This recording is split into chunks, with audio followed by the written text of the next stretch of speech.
무식하다고. 시어머니 무시하는 며느리 있나요? 제 이야기를 들려드릴게요.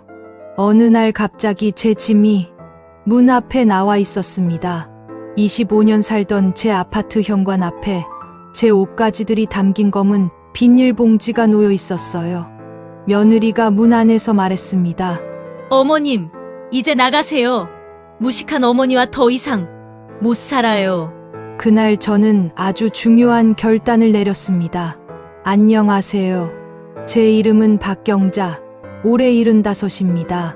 제가 당한 경악할 만한 이야기를 들려드리겠습니다. 저는 아들 준영이와 며느리 서연이와 함께 살았습니다. 며느리는 명문대 불문학 교수였습니다. 프랑스에서 박사학위를 받은 똑똑한 며느리였죠. 저는 초등학교도 제대로 못 나왔습니다. 평생 시장에서 반찬 장사를 하며 아들을 키웠어요. 처음 며느리가 들어왔을 때는 좋았습니다. 어머님, 진지 드세요. 어머님, 이거 드시면 건강에 좋대요. 아들 앞에서는 세상에 둘도 없는 효부. 하지만 아들이 출장을 가면 며느리 태도가 180도 달라졌어요. 어머님, 설거지는 어머님이 하세요. 저 논문 써야 해요. 어머님, 빨래 좀 널어주세요. 저 바빠요. 하지만 며느리 말투가 점점 날카로워졌습니다. 어머님, TV 소리 좀 낮추세요. 어머님, 요즘은 그렇게 안 해요. 좀 배우세요. 며느리는 교묘했습니다. 아들 앞에서는 웃으며 말했습니다. 어머님, 제가 할게요. 어머님 쉬세요. 하지만 아들이 현관문을 나서는 순간 며느리 얼굴이 바뀌었습니다. 어머님, 설거지 그렇게 하면 어떡해요? 다시 하세요. 어느 날 며느리 동료 교수들이 집에 오는 날은 저는 방에서 한 발짝도 나오지 못했어요. 어머님, 오늘 손님 오는데 방에 좀 계세요. 나오시면 저 좀 곤란해요. 방문 틈으로 들리는 며느리 목소리. 시어머니요? 네, 계시긴 한데 연세가 많으셔서 좀 불편하세요? 교수 친구가 그래도 사람이 됐더라고요. 그래도 집에 계신데 어머니도 나오셔서 함께 식사하셔야죠. 며느리가 작게 웃으며 말했어요. 괜찮아요. 저희 어머니가 사실 배움이 없으셔서 대화가 잘 안 되시거든요. 혼자 방에서 드시는 걸 좋아하세요. 신경 쓰지 마세요. 그날부터 며느리는 대놓고 말하기 시작했습니다. 어머님은 무식하시니까 이해 못 하시겠지만요. 어머님, 그건 배운 사람들끼리 하는 얘기예요. 어머님 세대는 몰라요. 요즘은 다 달라요. 제가 뭘 물어보면 며느리는 한숨을 쉬었어요. 어머님, 그것도 몰라요? 상식인데. 어머님, 그건 그게 아니에요. 제대로 알지도 못하시면서. 저는 점점 말수가 줄었습니다. 뭘 말해도 무식하다는 소리만 들었으니까요. 명절날 명절 음식을 준비하지 않고 며느리가 제안했어요. 어머님, 저희 호텔 레스토랑에서 먹어요. 제 동료 교수님들이랑 같이요. 아들과 밥 먹을 수 있다는 게 좋아서 따라갔죠. 강남의 고급 프렌치 레스토랑이었습니다. 문을 열고 들어가는데 제 옷차림이 너무 초라했어요. 며느리가 프랑스어로 뭔가를 주문하더라고요. 옆에 있던 교수들이 감탄하며 웃었어요. 저는 메뉴판을 봤는데 하나도 못 알아보겠더라고요. 다 영어로 적혀 있었거든요. 이게 뭐니? 어머님, 여긴 한식당 아니에요. 프렌치 레스토랑이요. 이거는 스가것, 달팽이에요. 어머님은 이해 못 하시겠지만. 옆 테이블 사람들이 쳐다봤습니다. 며느리가 작은 목소리로 말했어요. 어머님, 포크는 왼손으로 드시고 냅킨은 무릎에 깔고요. 사람들이 다 보고 있어요. 음식을 먹는 내내 제 손놀림 하나하나가 감시당하는 느낌이었어요. 어머님, 와인 잔은 줄기를 잡는 거예요. 어머님, 그건 빵 접시예요. 어머님, 소리내서 드시면 안 돼요. 밥맛이 하나도 없었습니다. 식사가 끝나고 며느리가 말했어요. 어머님, 다음부턴 그냥 집에서 드시는 게 나을 것 같아요. 솔직히 말해서 격이 안 맞잖아요. 저희 동료들도 좀 불편해하더라고요. 며칠 후 아들 준영이가 전화했어요. 엄마, 오페라 보러 갈래요? 티켓 준비해놨어요. 오페라가 뭔지도 잘 몰랐지만 아들이 같이 가자니까 좋았죠. 평생 제일 좋은 옷을 입고 갔습니다. 하지만 오페라 하우스 입구에서 며느리가 저를 위아래로 훑어보더니 한숨을 쉬었어요. 어머님, 그 옷 입고 오신 거예요? 여기 드레스 코드가 있는데 어머님 옷은 너무 저희 교수님들이 다 오시는데. 며느리가 저를 로비 벤치로 데려갔어요. 어머님, 어머니는 집으로 돌아가세요. 왜? 나도 오페라 보고 싶은데. 어머님, 어머니 같은 분이 오페라 보면 내용도 이해 안 가고 졸리시기만 할 거예요. 여기 오신 분들은 다 문화인들이에요. 어머님 무식하다고 저 창피당하기 싫거든요. 그이한테는 어머니가 안 보신다고 집에 가셨다고 할게요. 저는 더 할 말이 없었습니다. 그 길로 나와서 혼자 걸었습니다. 사람들이 지나가면서 저를 이상하게 쳐다봤어요. 아무리 무식한 사람이라도 공연은 마음으로 느끼는 거 아닌가요? 오페라가 아무리 수준 높다고 해도 무대 위의 등장인물들의 기쁨과 고통, 슬픔과 애정은 마음에서 마음으로 전달되고 심금을 울리는 거 아닌가요? 저처럼 학교도 제대로 못 다닌 사람은 아예 관객석에 앉을 수도 없는 건가요? 너무 서글퍼서 눈물이 났습니다. 그날도 저는 혼자 택시를 타고 집에 왔습니다. 얼마 후 며느리 대학에서 학술대회가 열렸습니다. 아들이 꽃다발을 사주며 며느리 발표를 보고 축하해 주자고 했습니다. 그런데 아들에게 급한 일이 생겨서 저만 학교 정문에 내려주고 아들은 돌아가야 했죠. 아들에게 연락을 받은 며느리가 학교 정문으로 마중 나왔습니다. 그러나 저는 안으로 들어갈 수 없었어요. 어머님, 여기 국제학술대회예요. 국내외 교수들 다 와요. 어머님이 무슨 내용을 이해하시겠어요? 그냥 조용히 구경만 하고 끝나면 꽃다발 전해주려고 왔지. 어머님, 솔직히 말씀드릴게요. 여기 오신 분들 다 박사예요. 어머님처럼 초등학교 졸업하신 분은 좀 안 어울려요. 꽃다발은 여기서 받을게요. 어머니 그냥 돌아가 주세요. 그리고 웬만하면 다시는 제가 있는 학교로는 오지 말아 주세요. 학생들이 저분이 교수님 시어머니래요 하면 제가 창피해요. 해외여행도 마찬가지였습니다. 준영이가 말했어요. 엄마, 저희 다음 주에 파리 가요. 엄마도 같이 가요. 전화기 너머로 며느리 목소리가 들렸어요. 여보, 어머님은 안 돼요. 파리는 어머님 힘드셔서 못 가실 거예요. 저희는 박물관도 가고 미술관도 갈 건데. 1년에 4번씩 아들 부부는 여행을 갔지만 저는 단 한 번도 초대받지 못했어요. 그러던 어느 날 아들이 해외 장기 출장 가고 없는 기간이어서요. 새벽 5시쯤 갑자기 가슴이 너무 아팠습니다. 숨을 쉴 수가 없었어요. 식은땀이 흘렀죠. 저는 침대에서 일어나려 했지만 몸을 가눌 수가 없었습니다. 기어서 며느리 방으로 갔습니다. 문을 두드렸어요. 며느라, 나 좀 도와줘. 아파. 문이 열렸습니다. 며느리가 짜증스럽게 말했어요. 어머님, 지금 몇 시인데요? 저 오늘 중요한 파티 있어요. 자야 한다고요.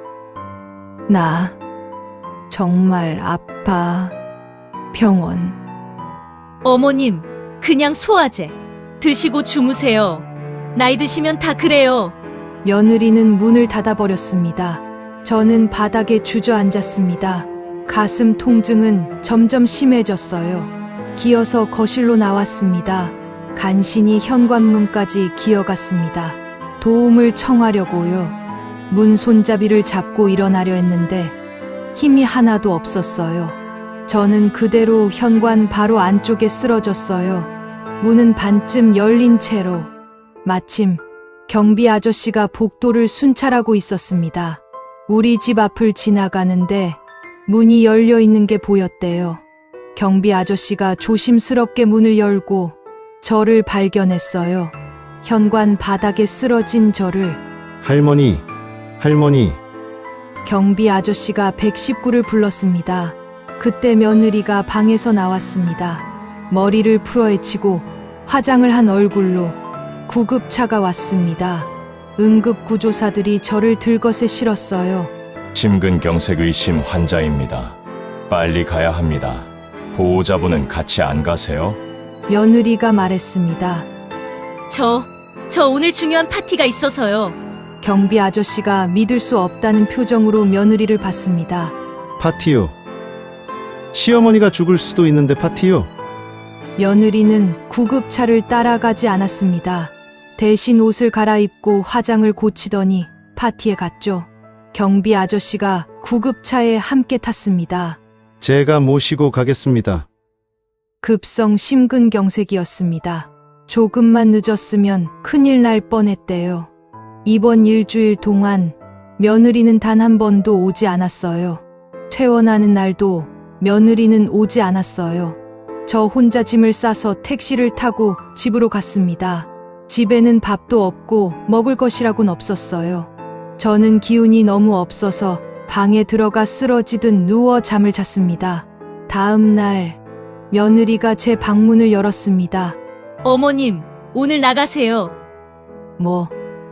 몸도 아픈 시어미를 갑자기 어디로 나가라는 거냐? 며느리가 차갑게 웃었습니다. 어머님, 또 아프시면 어쩌려고요? 준영 씨는 제 탓을 할 텐데 저는 책임 못 져요. 준영 씨에게는 어머님이 원하셔서 나가셨다고 할게요. 조용히 나가세요. 안 그러면 어머님이 저한테 폭력 썼다고 할 거예요. 남편한테도 경찰한테도. 저는 믿을 수가 없었어요. 너 정말? 며느리는 제가 보는 앞에서 제 옷가지를 검은 비닐봉지에 쑤셔 넣었습니다. 그리고는 정말로 제 짐을 문 밖에 내놨습니다. 어머님, 택시비 여기요. 이제 나가세요. 현관문이 제 앞에서 닫혔습니다. 저는 현관 앞에 서 있었습니다. 내 집 문 밖에 검은 비닐봉지를 들고 심장 수술한 지 2주밖에 안 된 몸으로 말입니다. 저는 조용히 전화 한 통을 했습니다.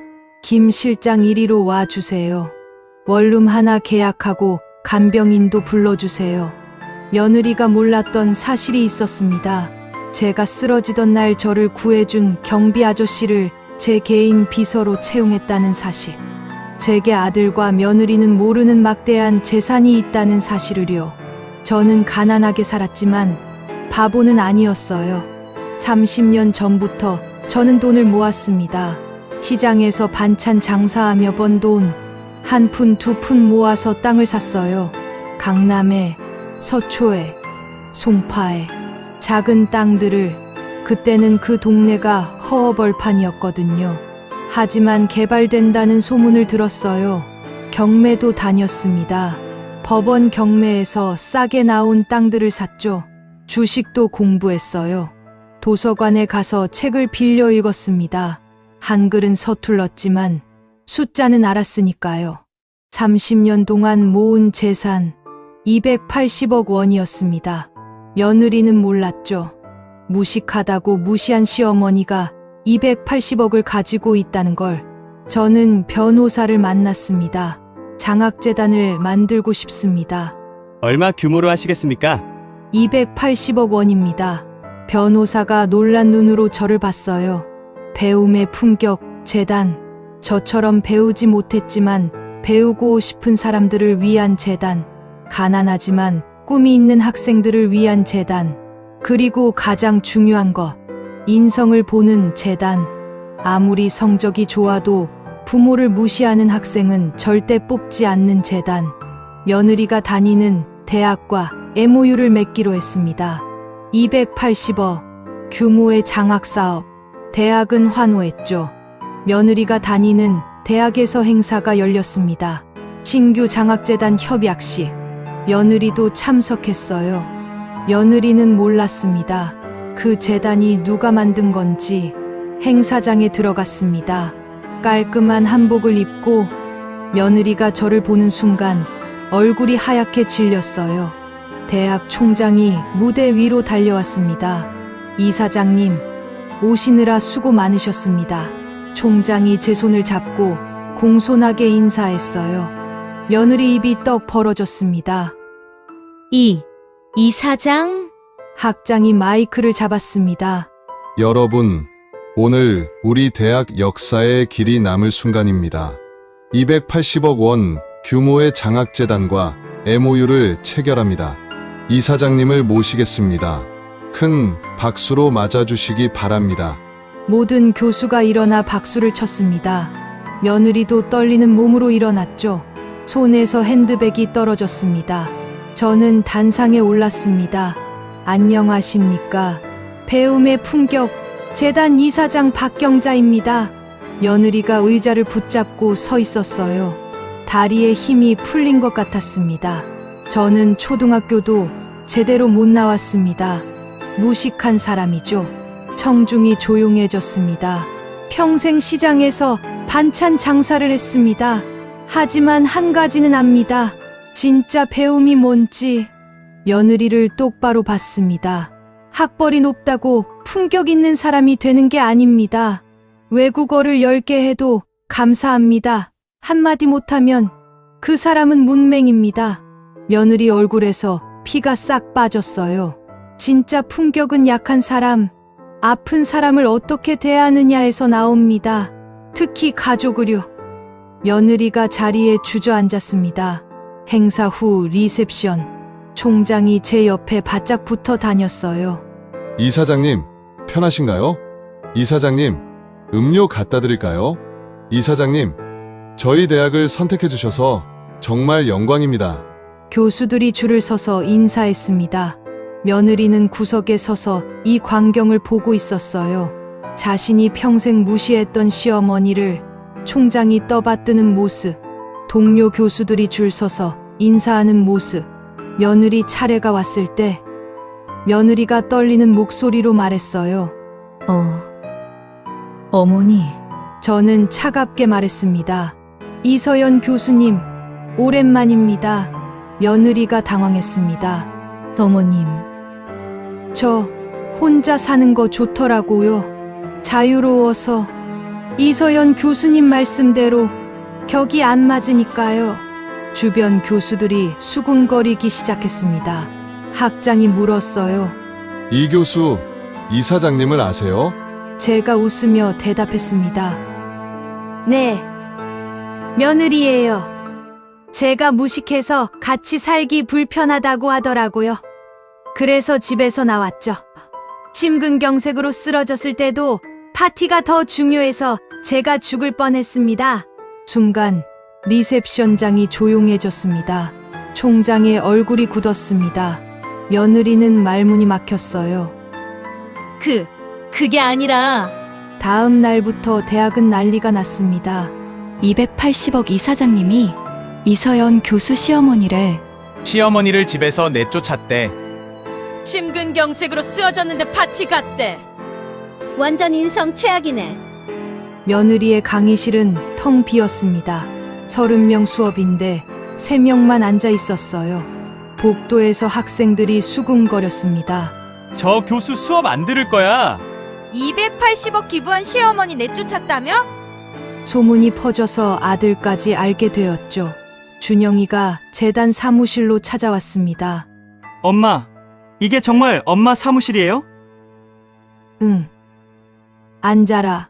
준영이가 울먹였습니다. 엄마, 소문이 사실이에요. 서연이가 엄마를 내쫓았어요?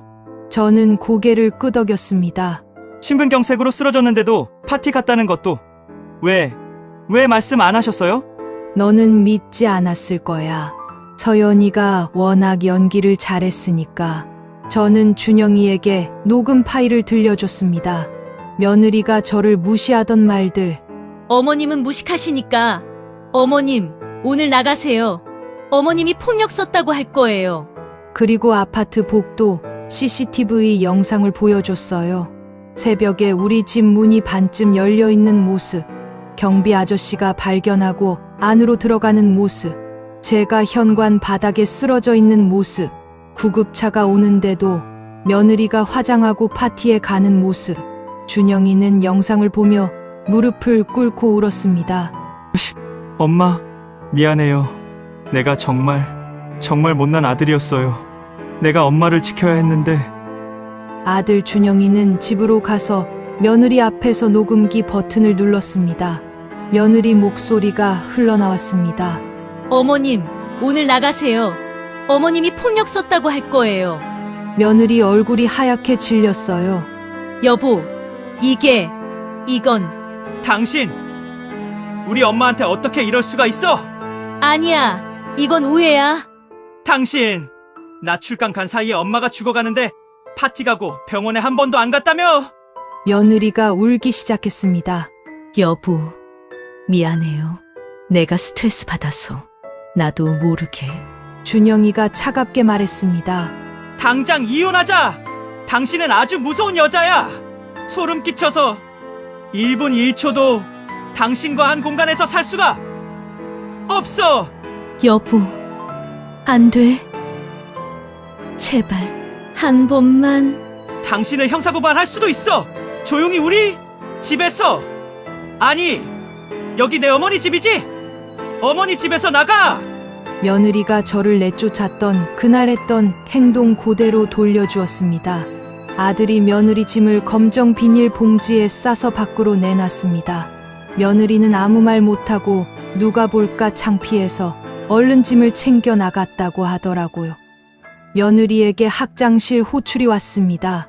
학장이 차갑게 말했어요. 이서연 교수님, 이사장님이 당신 시어머니라면서요? 그리고 시어머니를 집에서 내쫓았다고요? 심근경색으로 쓰러지셨는데도 방치했다고요? 며느리는 아무 말도 못했습니다. 학장이 서류를 던졌습니다. 사표 내세요. 아니면 징계위원회에 회부합니다. 어느 쪽을 선택하시겠습니까? 며느리는 무릎을 꿇었습니다. 학장님, 제발요. 한 번만. 제가 잘못했어요. 한 번만! 이런 파렴치한 행동을 하고도 학생들 앞에 설 수 있겠어요? 나가세요. 며느리는 사표를 냈습니다. 소문은 걷잡을 수 없이 퍼졌어요. 친구들은 연락을 끊었습니다. SNS는 비난 댓글로 도배됐습니다. 280억 차버린 며느리 인성 최악 교수! 프랑스 유학 갔다 와서 인성은 버리고 왔나? 준영이는 이혼 소송을 제기했습니다. 녹음 파일, CCTV 영상, 경비 아저씨 증언, 병원 기록, 모든 증거를 제출했어요. 재판은 빠르게 진행됐습니다. 며느리는 모든 걸 잃었습니다. 교수직, 남편, 집, 평판, 재산. 이혼 후 며느리가 재단 사무실로 찾아왔습니다. 무릎을 꿇고 울었어요. 어머니, 정말 죄송합니다. 제가 미쳤었어요. 제가 잘못했어요. 다시 한 번만 기회를. 저는 며느리를 차갑게 봤습니다. 이제 와서 사과해도 소용없어. 그동안 네가 나에게 했던 막말들, 나에게 했던 만행들 모두 내 아들을 위해 참았던 거야. 그런데 너는 내가 심근경색으로 쓰러지는 위급한 상황에서도 파티에 간다며 모른 척했다. 죽을지도 모르는 상황에서 인간이라면 할 수 없는 행동이었지. 그런 네가 대학 강단에 서고 학생들을 가르친다면 학생들이 뭘 배우겠니?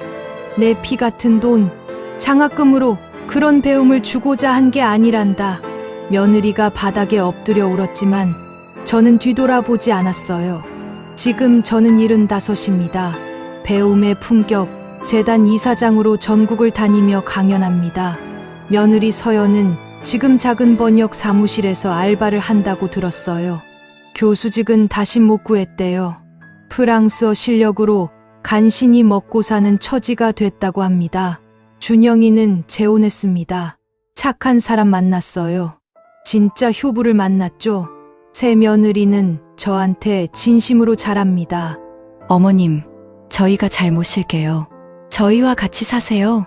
하지만 저는 거절했어요. 괜찮아. 엄마 혼자 사는 게 편해. 너희끼리 행복하게 살아라. 이번엔 진짜 제 선택이었습니다. 제 옆에서 개인 비서가 된 김 실장 아니, 그때 저를 구해준 경비 아저씨에게 강남의 작은 아파트를 사주었습니다. 제 목숨을 살린 생명의 은인이니까요. 여러분도 학벌이 중요하다고 생각하시나요? 학벌은 중요하지 않아요. 품격이 중요합니다. 진짜 품격은 아픈 사람, 약한 사람을 대하는 태도에서 나옵니다. 당신을 무시하는 사람이 있나요? 당신을 내쫓은 사람이 있나요? 그들은 언젠가 후회할 겁니다. 늦었다고 생각하지 마세요. 저는 70에 새 인생을 시작했어요. 당신도 할 수 있습니다. 그리고 기억하세요. 가장 힘들 때 포기하지 마세요. 저는 간신히 현관문까지 기어갔고 그게 저를 살렸습니다. 당신도 포기하지 마세요. 한 걸음이라도 나아가세요. 그 한 걸음이 당신을 살릴 겁니다.